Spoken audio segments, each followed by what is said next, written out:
Hello. ఇవాళ మన topic వచ్చేసి న్యూమరాలజీ గురించి నేను మీకు చాలా విషయాలు చెప్పాలనుకుంటున్నా. ఎందుకంటే న్యూమరాలజీ అనేది ప్రతి మనిషి లైఫ్‌లో అన్ని రకాలుగా ఇది యూజ్ అవుతుంది. ఈ బేసిక్‌గా దీన్ని బేస్ చేసుకొని మనం చాలా విషయాలకి సొల్యూషన్స్ అనేవి చేసుకోవచ్చు. ఓకే. న్యూమరాలజీలో యాక్చువల్లీ 2 ఫార్ములాస్ ఉంటాయి. ఒకటి చాల్డియన్ సిస్టమ్. నెక్స్ట్ వచ్చేసి పైథాగరస్ సిస్టమ్. ఓకేనా? So, Pythagoras system, Chaldean system గాని దీన్ని బేస్ చేసుకొని ఈ న్యూమరాలజీ అనేది ఎక్కువగా ప్రెడిక్షన్స్ ఇస్తూ ఉంటారు చాలామంది.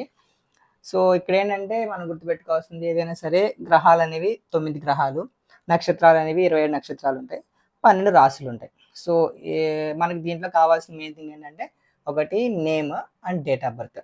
ఈ 2 ఖచ్చితంగా ఉండాలి. ఈ రెండాటిని బేస్ చేసుకొని వీటి మీదనే ఈ గ్రహాలు అనేవి డిపెండ్ అయి ఉంటాయి. అంటే గ్రహాలతో పాటు ఇవి కనెక్ట్ అయ్యి ఉంటాయి కాబట్టి మనం ఎవరికైనా ప్రెడిక్షన్ చెప్పాలంటే గనక even name, date of birth ఉంటే గనక సో ప్రెడిక్షన్ చెప్పొచ్చు. కానీ ఏదేమైనా సరే ఎవరికైనా సరే ఈ గ్రహాలు, నక్షత్రాలు అండ్ రాశుల మీద మాత్రమే బేస్ చేసుకొని ఈ దాంతోపాటు ఈ Chaldean system, Pythagoras system base చేసుకొని రిజల్ట్ చెప్పాలి. రిజల్ట్ కూడా అలాగే ఉంటది. సో, అంటే ఇవి ఎట్లా అంటే మనకి వాళ్ళ లైఫ్ ఎలా ఉంది, వాళ్ళ లైఫ్‌లో ఎటువంటి టర్నింగ్స్ ఉంటాయి, అంటే వాళ్ళు డెవలప్‌మెంట్‌లోకి వెళ్తారా? పోనీ ఇంకా ముందు ముందు పడిపోతారా? నెక్స్ట్ మ్యారేజ్ అయితే మ్యారిటికల్ ప్రాబ్లమ్స్ వస్తాయా లేదా? లైఫ్ ఎలా ఉంటుంది? ఫైనాన్షియల్‌గా ఎలా ఉంటారు? హెల్త్ ప్రాబ్లమ్స్ వస్తాయా?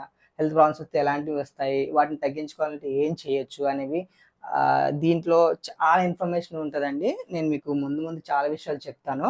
సో, ప్రెజెంట్ మీరు దీన్ని గుర్తుపెట్టుకోండి. Chaldean system and Pythagoras system. So, name and date of birth ఉంటే చాలు సరిపోతుంది. అండ్ నెక్స్ట్ పుట్టిన సమయం కూడా ఉంటే ఇంక మరీ మంచిది. పుట్టిన సమయాన్ని కూడా బేస్ చేసుకొని కూడా మనం చాలా విషయాలు చెప్పొచ్చు.